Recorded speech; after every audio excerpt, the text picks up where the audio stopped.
Right, hi guys, here we are, part five. I think this is part five of Slime. Great book by David Walliams, and we're on to chapter 18, Bottom Banger. Should we do our quick recap? So, Med made some slime in the bath by using all these disgusting jars that his sister had been collecting, and then he put it in the bath, and it turned into a sort of creature which is called slime. And then since then, they've been flying around their island, getting back all the nasty people who've been nasty to Ned and who's nasty to everyone else over the years. So they just got the nasty park keeper back, who was really mean. And then this is the next picture. Do you remember who this is? I think this must be Ned's piano teacher, Madame Silenzio Sloth, who is, remember, she's really lazy. She doesn't really teach the children the piano, she just takes the money. So, chapter 18, Bottom Banger. Madame Silenzio Sloth was the island's piano teacher. You might reasonably assume that a piano teacher taught the piano. In this case, you'd be wrong. Sloth was the idlest music teacher in history. The lady would go to the most extraordinary lengths to avoid having to teach any of the children on the island anything. Whenever Ned reluctantly rolled himself over to Madame Sloth's house for his weekly lesson, she would not utter a single word to him. Instead, she would look at him haughtily and open her hand to be paid. Once her palm had been crossed with silver, she would waddle over to her old gramophone and put on a recording she had made of her giving a piano lesson. This was just in case any grown-ups were passing by her house and heard what she was really up to, which was, of course, nothing. Now, child, let Madame Sloth hear those scales one more time, the voice on the crackly old record would say. Then you would hear the sound of piano keys being struck. Plonk, plonk, plonk. Once the illusion had been created, Madame Sloth would take an hour-long snooze on the chaise longue. The only way she would wake herself up in that time was with one of her own bottom bangers. Baboom! They were as thunderous as a Wagner opera. If her bottom bangers didn't wake her, an ornate gold carriage clock on her mantelpiece would chime to tell her the hour was up and her lesson was over. How was Madame Sloth allowed to get away with this? Because Greta Greed did nothing about it. In fact, she encouraged it. Anything that brought children misery was fine by her. Because Ned never learned a thing about playing the piano in his years of enduring Madame Sloth's piano lessons, he would be sent off to have more and more lessons.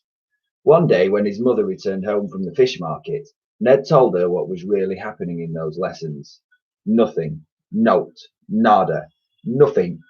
Diddly squat.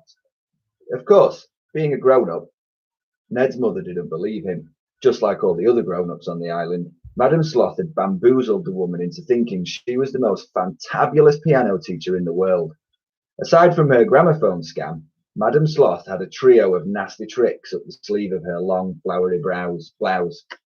If a child dared to complain about the daylight robbery, Madame Sloth would open the piano lid and shut the nasty little wretch inside. Clang!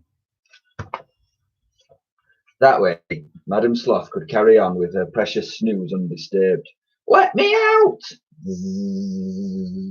If a child attempted to grass her up to their parents, in the next lesson, Madame Sloth would turn the piano stool upside down and make them perch on one of the legs for a full hour.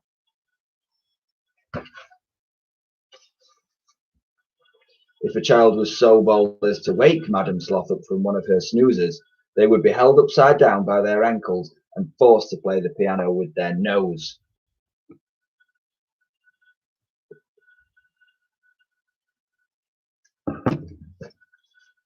One time, Ned couldn't take any more of the nonsense. As Madame Sloth lay laying on the sofa, snoring and bottom banging, he shouted, "This is the end! I am never ever coming to one of your stupid piano lessons ever again!" Needless to say, the piano teacher woke up in a foul mood. Without a word, Sloth walked out of the piano room and into the kitchen. As Ned sat on the piano stool, bemused, she returned, clutching not one, not two, not three, but 6 tins of baked beans. One by one, she ripped them open and guzzled them down in seconds like some kind of strongman at a fair. Her tummy began making the most disturbing sounds, like a boiler that was about to explode. I need to go, announced Ned. Just one moment, replied Sloth. Next, she shuffled over to the boy. From the way she shuffled, it was clear she was clenching her cheeks together. Not her top cheeks, her bottom cheeks.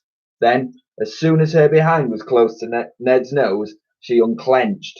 No! Cried the boy.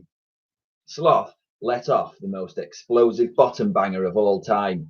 Kaboom! The force of the blast was enough to blow Ned straight through the window. Whoosh! Needless to say, Ned was in no doubt as to how much he and all the children of the island had suffered at the hands of this monstrous woman. He knew that he would be doing them all a favour by teaching the teacher a lesson. But the question was, how? Chapter 19, Dance to the Music of Slime. It may surprise you to know that for someone who taught the piano, Madame Sloth could not actually play the piano herself. Not a note. In fact, she hated the piano being played, as she did all musical instruments. The only thing she did like was the sound of silence. Silence meant Sloth could sleep in peace. As Ned and Slime flew over the island, Ned spotted the roof of Madame Sloth's grand old black and white house. It was easy to spot as she had a swimming pool the shape of a piano in the garden, no doubt paid for by her ill-gotten gains. There! Exclaimed the boy. The pair swooped down to the ground beside the house. Looking through the window, surprise, surprise, they saw that the piano teacher, if you could call her that, was fast asleep on her chaise longue, snoring away.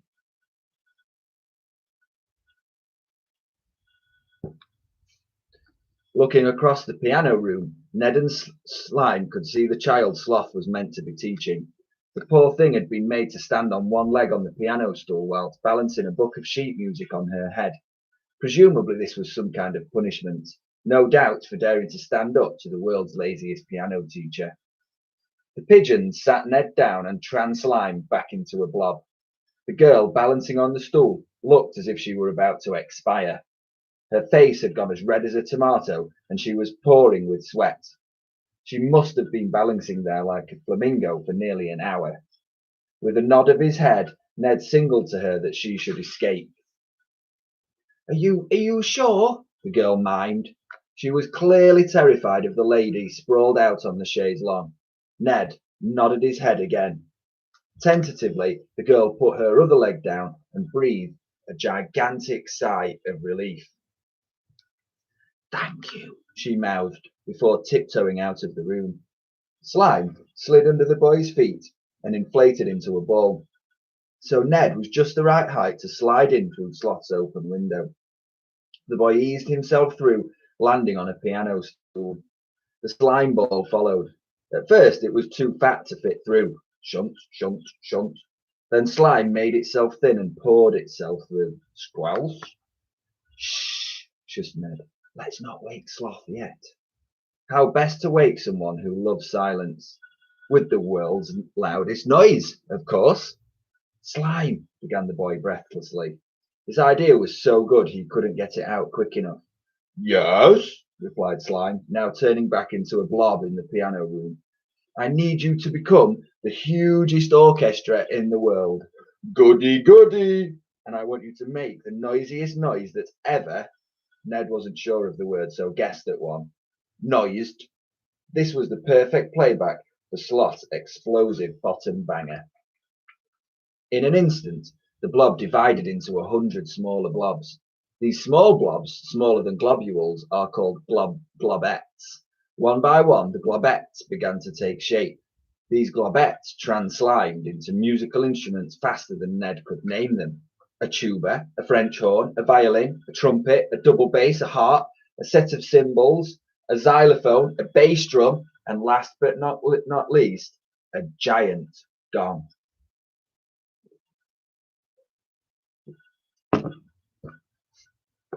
Madame Sloth was oblivious, still snoozing under her chaise longue. Now, orchestra, began Ned. Gather around her and I will conduct. When all the pieces of the orchestra were in position as close to the piano teacher as possible, Ned assumed the role of conductor. He picked up a banana from the fruit bowl on the coffee table to use as a baton. The boy had once seen a conductor on the television, so had some sense of what to do. Ned tapped the banana on the table to get the attention of all the slimy instruments. Tap, tap, tap. Still, Madame Sloth snored away and trumped away.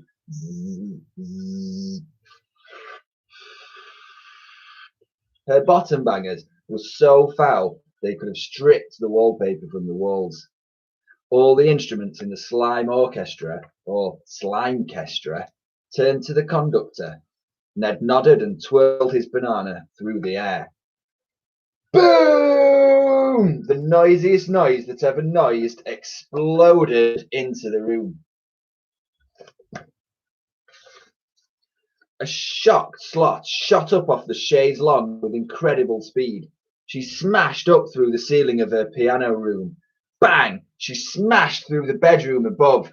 Bang! Finally smashing through the roof of her house.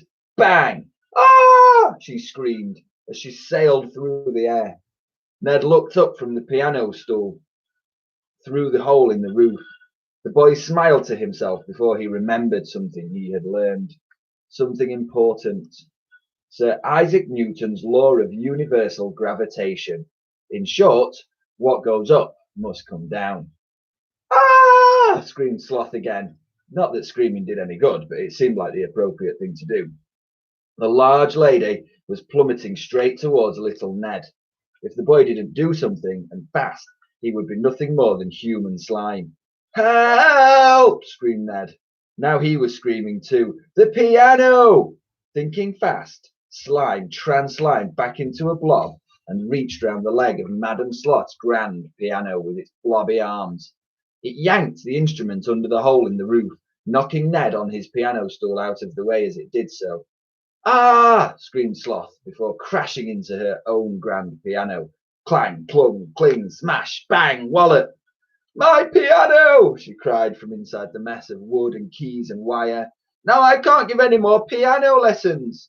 You never did, retorted the boy. Ned, she screamed, I will get you for this.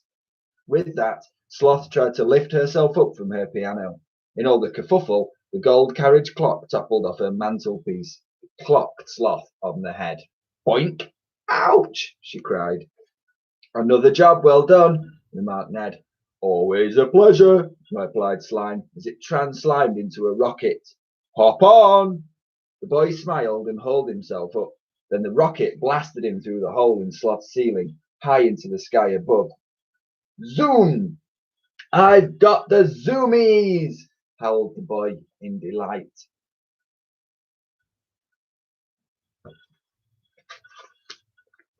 Chapter 20. Gruesome Twosome. Glutton's Glacers was the name emblazoned on the island's one and only ice cream van. The proprietors were a husband and wife team, Glenn and Glenda Glutton. They were meant to sell ice cream, but instead they just ate it. Every last single bit of it. The technique they had for stealing from children was foolproof. The van would be parked up outside the playground or school or beach, anywhere on the island where children could be found. Then Mrs. Glutton would appear at the serving window.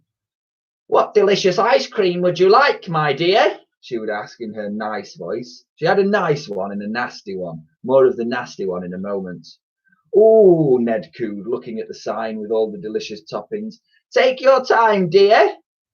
And Mr. Whippy with chocolate sauce and chocolate chips and chocolate flake, please. Ned really liked chocolate. Wonderful choice, my dear. Now money first. Can you change a £1 note, please? Asked the boy. It had been a Christmas present from his grandmother. Of course we can, my dearest of dears.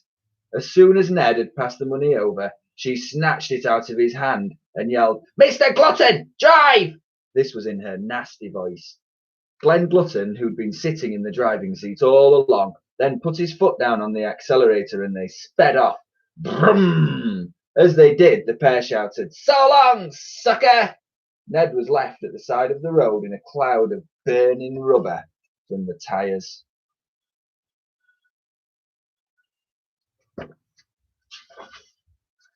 With no ice cream and no pound note, how could the gluttons be allowed to get away with this?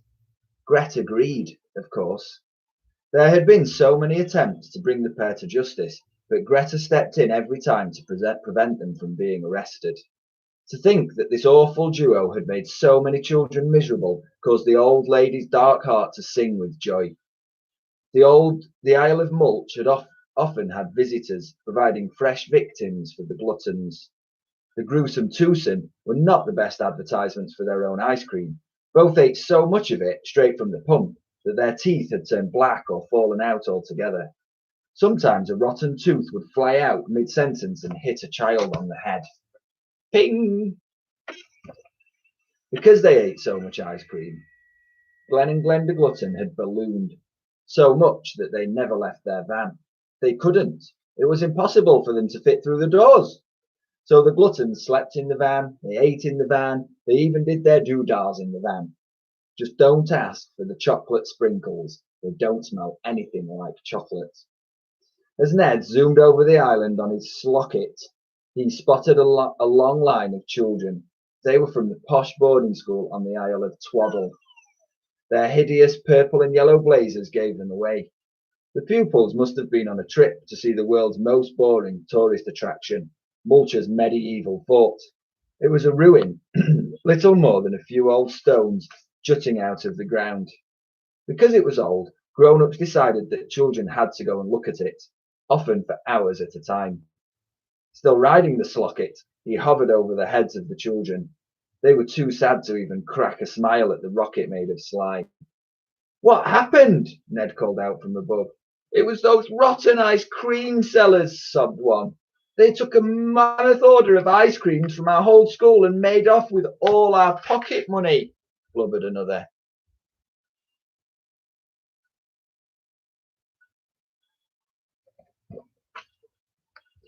The pair was so rude, they shouted, "So long, suckers!" as they sped off in their dirty old van, snuffled a third.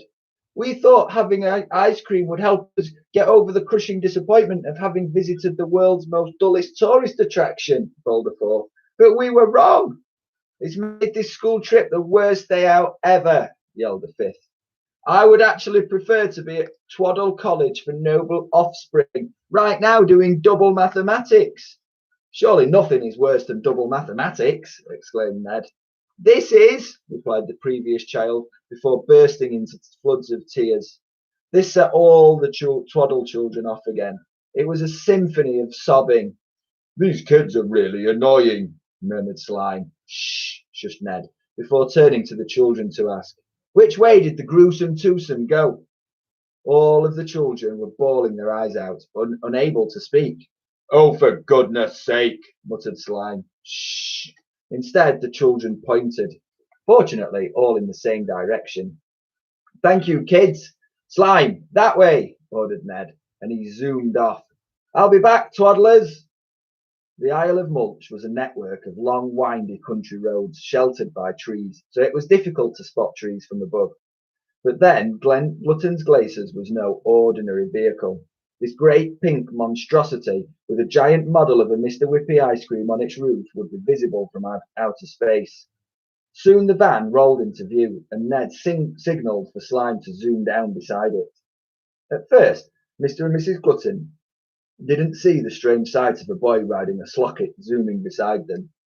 Glen was in the driving seat, devouring a humongous handful of ice cream with a flake sticking out. Ned tapped on the driver's window to get the brute's attention.